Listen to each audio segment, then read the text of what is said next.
Hello, hello, hello, hello, hello. Hey, y'all, and welcome to the Kiva Advancement Podcast. I'm here to do a little midnight chat with you. As always, I thank all of you who tune in, whether it's one person or whether it's 1,000 people. Let me get to 1,000. Y'all gonna see a sister shout, right? Okay, so we take it easy until we get there. But anyway, today I posted a question. Well, yesterday I posted the question, what's the worst kind of man to date? We'll be talking about that for a little bit. And also, what causes fibroids and polyps? Now, the first thing I want to do is let every woman know that may listen to this podcast that you are somebody. You are someone. And always be encouraged to do your best and go beyond what you think is your best. And no matter what, do your thing. Like me, I'm doing my podcast. I don't care if people like it, they like it. If they don't, you know what? It's not going to stop me because I know there is someone out there who will use the information that is provided. Okay, so the first thing I want to talk about is fibroids.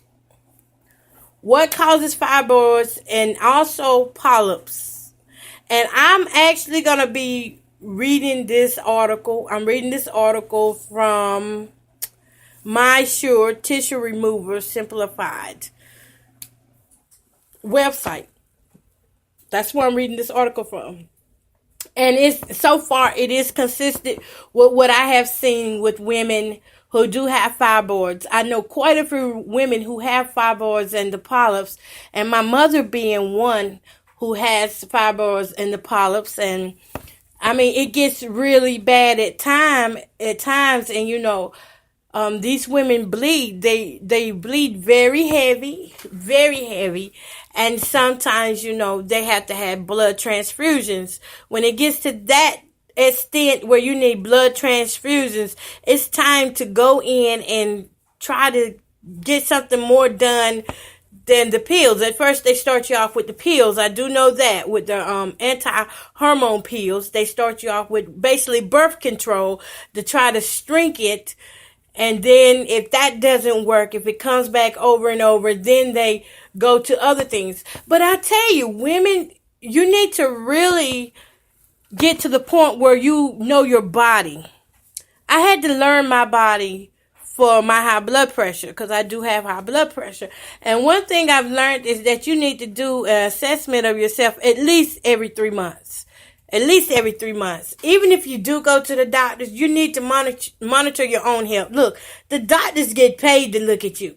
You need to do it for your life so that you can have a better quality life. Most women who have the fibroids, it's certain things they can't do. They have low iron and their energy is low a lot. Sometimes they have breathing complications, and it's places and things that they want to do, but they can't do it due to the heavy bleeding unless they really pack down, and sometimes that's uncomfortable wearing pads like that. Not everybody is comfortable with that. And these women have been through it for years and years. And, whenever you look at outside, you'll be like, well, why don't you just take the surgery and get it over with? Just get it over with and you'll be better. But the fact is, we don't know how those women are feeling on the inside. And we need to have patience with them, especially you boyfriends who have girlfriends who have the heavy bleeding and stuff. Have patience with her. If you love her really, you will have patience with her. Because this is not something that she chose to have. This is something that just happens to some women. And women who are listening, check this out. It happens to 80% of women. 80% of women. So that means about at least 1 out of every 4 women are walking around with this fibroid or either polyps. At some point, we develop this stuff. Okay? Excuse me. But we need to have more patience and understanding with them. We don't know why they don't want to have the surgery. the ones that don't want to have the surgery. Because after you've been through that process for so long, at some point it does get depressing to a person. And I suspect that, there are moments when they feel like they want to give up instead of going through this and that. They don't know if the surgery will work or not. It's not really, it's not really, some of the medications that they give out don't really, it helps to a certain extent.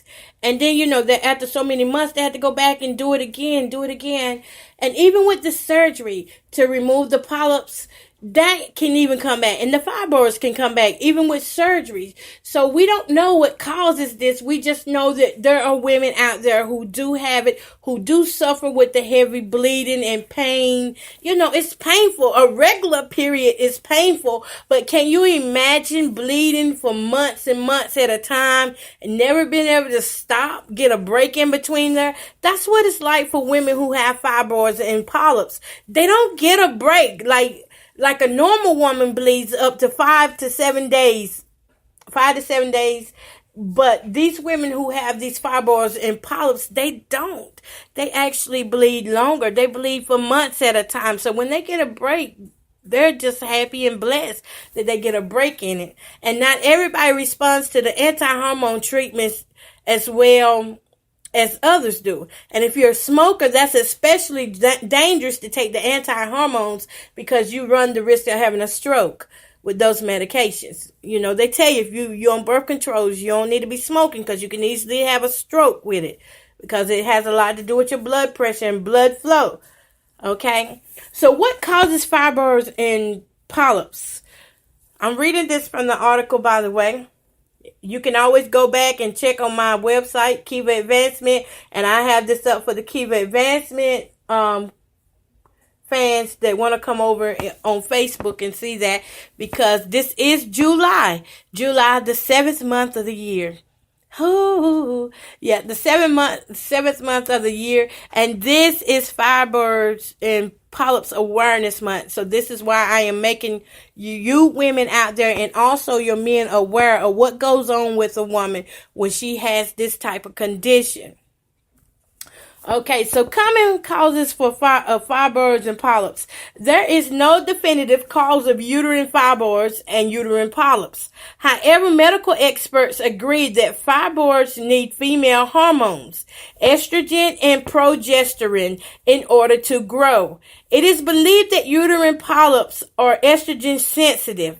That simply means that they react to hormones just the same way the lining of your uterus, endometrium, does, growing in response to circulating estrogen. In other words, it pushes out the lining and stuff, which is, when you get the clotting in there. Fibroids tend to grow rapidly during pregnancy when hormone levels are high. Conversely, when hormone levels are low, or when your doctor prescribes an anti-hormone medication, they often shrink. And once you reach menopause, your fibroids tend to stop growing, shrink, or disappear altogether. In addition to fluctuating estrogen levels, there are other factors that can increase your risk of developing uterine fibroids, including, and before I give you the including, let me tell you, now, just because you reach menopause does not necessarily mean that you're going to stop with the heavy bleeding. My mom is 65 years old and she's still going through it, and she's well into menopause, but she's up there in the age, 65. At 65, you think, this is when it's going to stop. But sometimes when you let it go so far, these things can get big. When I tell you big, the last time the doctor was in her stomach, in her abdomen and stuff, they saw that hers was the size of a large grapefruit. So that's what size we're talking, folks. They can get really big. They can go from a nickel size on up to bigger and bigger. Hers was the size of a large grapefruit. I don't know if they got any watermelon sizes out there. I do know that the grapefruit is out there. Okay, so in addition to fluctuating estrogen levels, there are other factors that can increase your risk of developing uterine fibroids, including age. Uterine fibroids become more common as you age, especially during your 30s and 40s, and right up until menopause. After you go through menopause, fibroids usually shrink. Now remember, I told you, my mom is 65 years old and hers got bigger, so we just, we pray on that. We pray on that. Family history. Having a family member with fibroids increases your risk. If your mother had uterine fibroids, your risk is about 3 times higher than average. Ethnic origin. Approximately 80% of African American women and 70% of Caucasian, Hispanic, and Asian women develop uterine fibroids by the time they are 50. Obesity. Women who are overweight are at higher risk for uterine fibroids. For very heavy women, the risk is 2 to 3 times greater than the average. Eating habits. Eating a lot of red meat, like beef or hamburger and ham, is linked to increasing your risk of fibroids. Eating plenty of green vegetables seems to help protect women from developing fibroids. And I tell you, when I found out that my mom had this condition, I was determined to help her any way naturally that I could. So I went out and I did a lot of studying on my own. I went to websites, I went to doctor's offices, and I asked questions to doctors, gynecologists and stuff. Excuse me. And I found out that women who drink green tea can shrink these things. And the less sugar that you have in your system, if you can get away with not eating no sugar or no white bread and flour, rice, anything white, if you can stay away from that, that will help shrink it. That will help shrink it till it's almost gone. And not only that, if you can drink green tea, drinking 2 to 3 cups of green tea a day helps to shrink those fibroids and polyps. And sometimes, in some cases, I have had women that I have helped in that area where it just, when they went back to the doctor, they didn't have nothing. It was gone. And also exercise. Women need to walk 30 minutes a day. 30 minutes a day helps those cells to rejuvenate. It helps the blood flow to go where it needs to go. It helps the oxygen levels to stay up and healthy just by walking 30 minutes a day. Getting that cardiovascular exercise in there makes a difference. Stretching. Doing yoga and stretching can help with cramps. With the cramps, because once you warm up the midsection, those cramps will ease off. And it keeps your midsection really flexible in that core, so that you're not just tightened up and into like a wad or something, So doing these little things can help you a whole lot. And how do I know? I know because I experienced it, and I also have people in my family who experienced it, and I also have friends who experienced it. So like I told you, Kiva's all about coming back and helping the next person. You don't know. What I just told you may help you. Stop eating the red meat. Don't eat. Now, we know we need a little red meat to help with our iron and stuff. Keep iron levels up. But limit yourself. Eat it in moderation. That's for gout patients too, by the way. Eat it in moderation. If you're going to have a hamburger, eat it in moderation. Don't go trying to eat 2, 3 hamburgers, knowing that this could cause your fibroid to grow even more or develop more polyps. Don't go eating a lot of ham. My mother's a ham eater. Oh my God, that woman eats more pork than I can think of. She eats a lot of it. So don't go eating ham. That is not good for you. And I'm going to read a little further now. Oh yeah, another thing, caffeine. These sodas and teas, whenever you get the green tea, get the decaffeinated green tea. It makes a difference. Your cramps, caffeine will make your cramps worse. And plus, caffeine makes you use the bathroom a lot, so you will become dehydrated, which can irritate those fibroids if you do have them. Okay, additionally, there are certain factors that may contribute to an increased risk for developing polyps. These include are between the ages of 40 and 50. If you're between the ages of 40 and 50, pay your body some attention. Pay attention to the changes in your body. Pay attention to your sex drive. Do you know your sex drive can teach you a lot? Sex drive. Some women, though, they crave extra sex. And some women, they don't crave any sex.